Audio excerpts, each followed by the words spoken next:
Assalamualaikum warahmatullahi wabarakatuh. Kembali lagi bersama saya Johan Bimo Sukoco. Selamat datang di mata kuliah Manajemen Sumber Daya Manusia.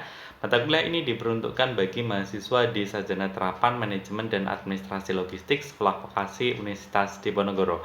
Kali ini kita masuk ke materi ketiga terkait job analysis, job description, dan job specification.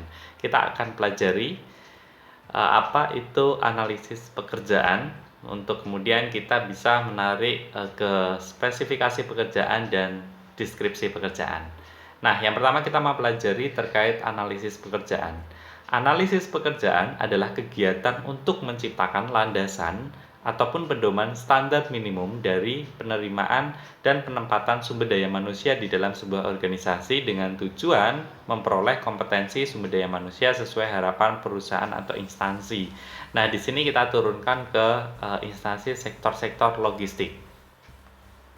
Beberapa prinsip dalam analisis jabatan ini, yang pertama adalah analisis pekerjaan harus memberikan semua fakta yang ada hubungannya dan pekerjaan termasuk tujuan untuk apa hasil analisis tersebut.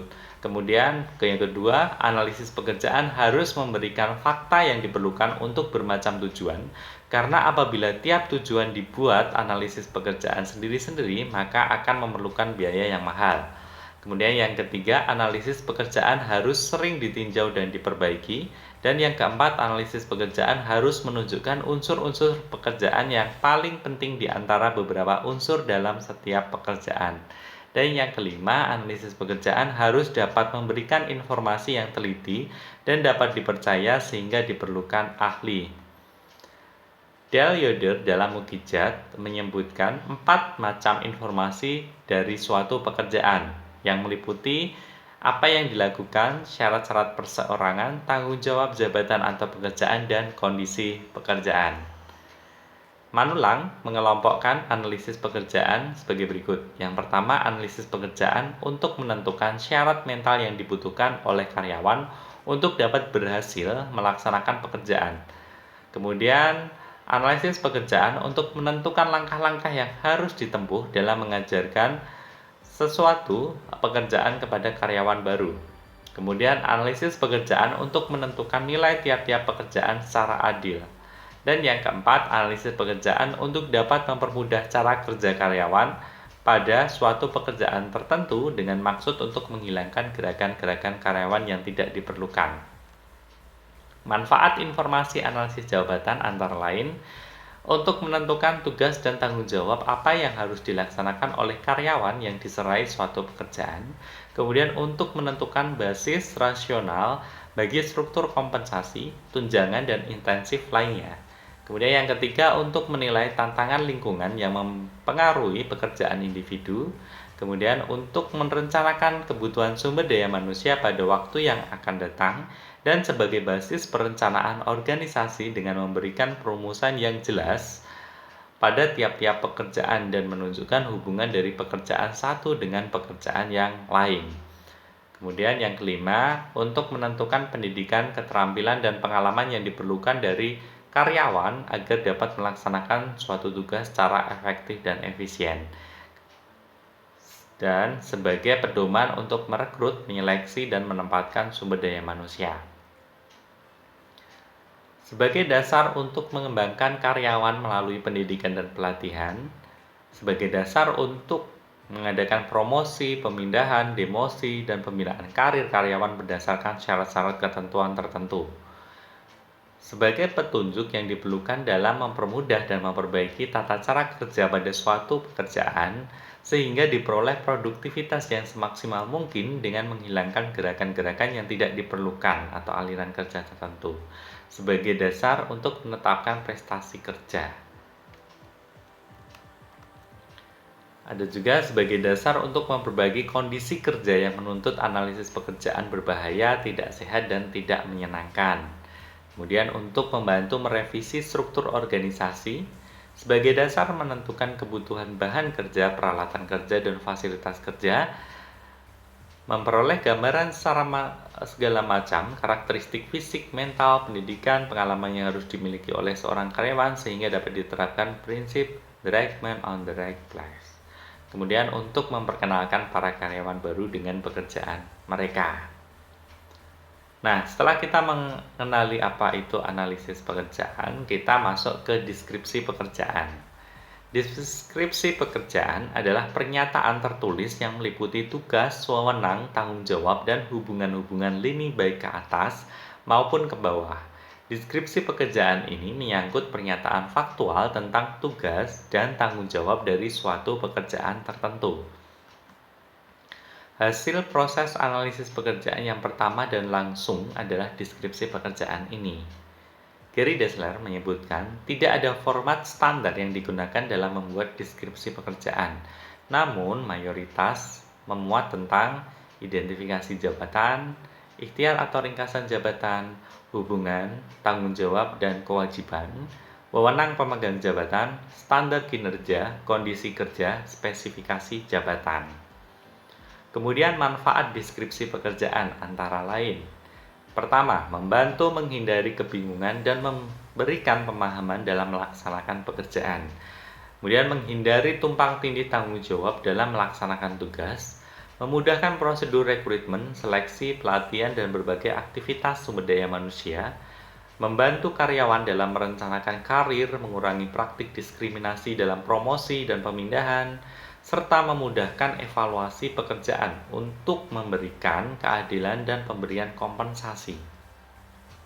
Kemudian bermanfaat dalam program keselamatan kerja, kesehatan dan keselamatan kerja, atau di dalam logistik kita mengenal K3 logistik, di mana dapat menunjukkan tindakan yang berbahaya dan mengadakan perubahan dalam pelaksanaan.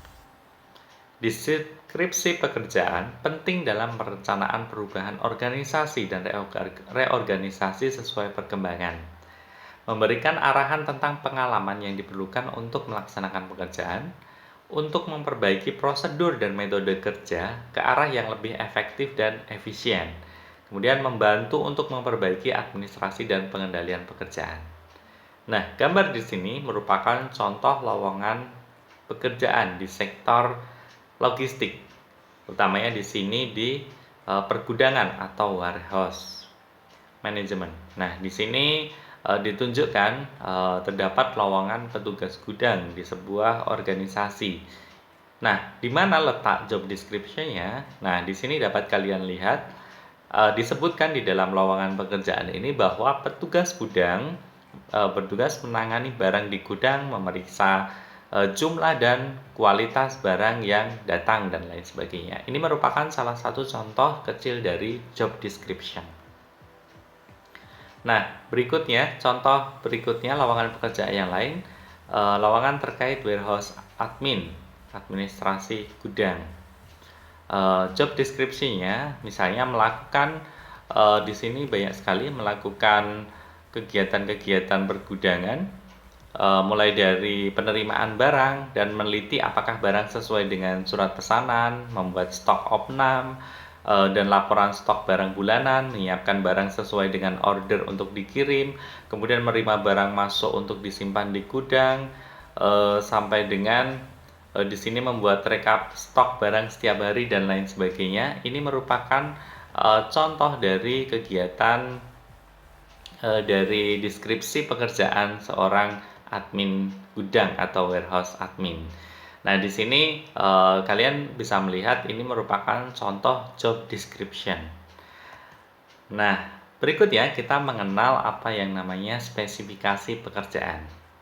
Spesifikasi pekerjaan adalah persyaratan tertulis yang menunjukkan kualitas minimum yang diperlukan oleh seorang karyawan atau pegawai untuk dapat melaksanakan suatu pekerjaan sesuai dengan yang telah ditetapkan.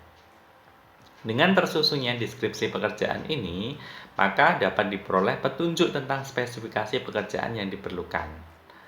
Alec Lauderdale menuliskan ada 7 bidang dalam spesifikasi pekerjaan, meliputi penampilan fisik, kemampuan diri, intelijensi, sikap, minat, kepribadian, dan lingkungan.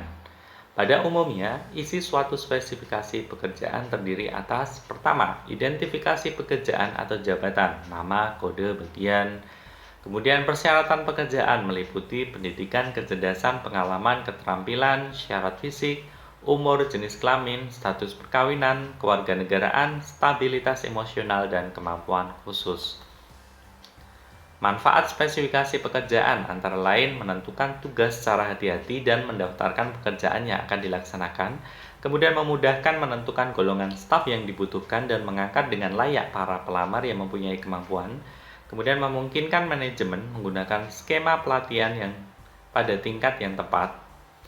Dan di sini dapat kalian lihat contoh dari job specification. Nah, di sini lowongan petugas gudang, di mana sebuah perusahaan membutuhkan petugas gudang dengan kualifikasi laki-laki belum menikah, sehat jasmani rohani, maksimal usia 25 tahun, sampai dengan tinggal di sekitar atau dekat dari kota Bandung gitu. Nah, di sini ada persyaratan kualifikasinya. Kemudian ini disebut spesifikasi pekerjaan atau job specification. Nah, sedangkan yang di gambar berikutnya di sini adalah salah satu contoh dari job specification terkait posisi warehouse admin. Di sini misalnya usia 35 tahun, kemudian minimal SMA atau D3 dan mempunyai pengalaman di bidang gudang selama 1 tahun. Kemudian spesifikasinya juga mampu bekerja secara individual maupun tim. Kemudian diutamakan yang bisa bekerja secara langsung, mengetahui sistem marketplace, kemudian mengoperasionalkan komputer dengan Microsoft Office dan Excel, dan penempatan di Bandung. Nah, di sini merupakan contoh dari spesifikasi pekerjaan warehouse admin di sebuah lowongan pekerjaan. Nah, demikian yang dapat kita pelajari hari ini. Terakhir saya mengutip quotes dari Karl Barth bahwa berdoa tanpa belajar akan jadi doa yang kosong. Belajar tanpa berdoa akan jadi usaha yang buta. Saya Johan Bimo Sukoco. Sampai jumpa di materi-materi selanjutnya. Assalamualaikum warahmatullahi wabarakatuh.